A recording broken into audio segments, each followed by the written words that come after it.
100 అంశాల సగటు 49, వాటిలో 3 అంకెలు 40, 20, 50 బదులుగా 60, 70, 80లుగా తీసుకున్న వాటి సరి అయిన సగటు అన్నాడు. ఫస్ట్ మనకి ఏమి ఇచ్చాడంటే 100 అంశముల సగటు ఇచ్చాడు అనమాట.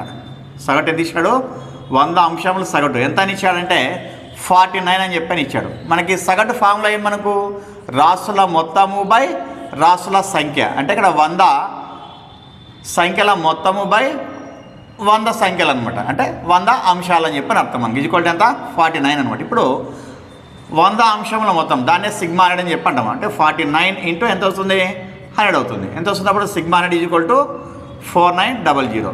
మనకి ఇచ్చిన కండిషన్ ఏమంటే ఇక్కడ మనకు 40, 20, 50లకు బదులుగా, అంటే యాక్చువల్గా ఈ 49 సగటులో 40, 20, 50లు ఉన్నాయన్నమాట. ఈ 49 సగటులో 40, 20, 50లు ఉన్నాయి. ఇప్పుడు వీటికి బదులుగా ఏమంట 60, 70, 80 అని చెప్పి రాస్తే కొత్త సగటు అంటే సరైన సగటు ఎంత అంటున్నాను అనమాట. ఓకే, ఈ 40, 20, 50లు ఈ 49 సగటులో ఉన్నాయి.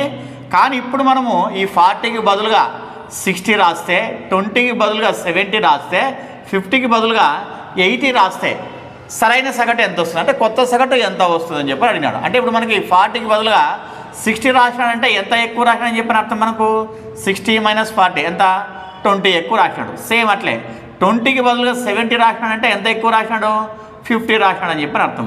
నెక్స్ట్ 50కి బదులుగా 80 రాసినాడంటే ఎంత ఎక్కువ రాసినాడని చెప్పిన అర్థం మనకు 30 రాసినాడని చెప్పిన అర్థం. మరి టోటల్ మీద ఎంత ఎక్కువ రాసినాడంటే 20 + 50 + 30 ఎంత 20 + 50 70, 70 + 30 ఎంత 100 అనమాట. 100 ఎక్కువ రాసినాడు అనమాట.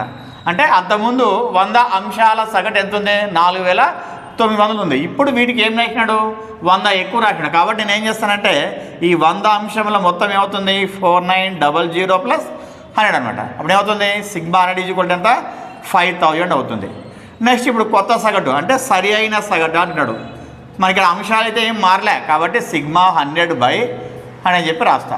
మరి సిగ్మా అంటే ఎంత మనకు 5000/100 అనమాట. 2 zeros-కి 2 zeros క్యాన్సిల్ ఎంత వచ్చింది 50 వచ్చింది అనమాట. ఓకే, మరి ఎన్నో ఆప్షన్ అంటే మనకు ఇచ్చిన వాటిలో third option is the right answer.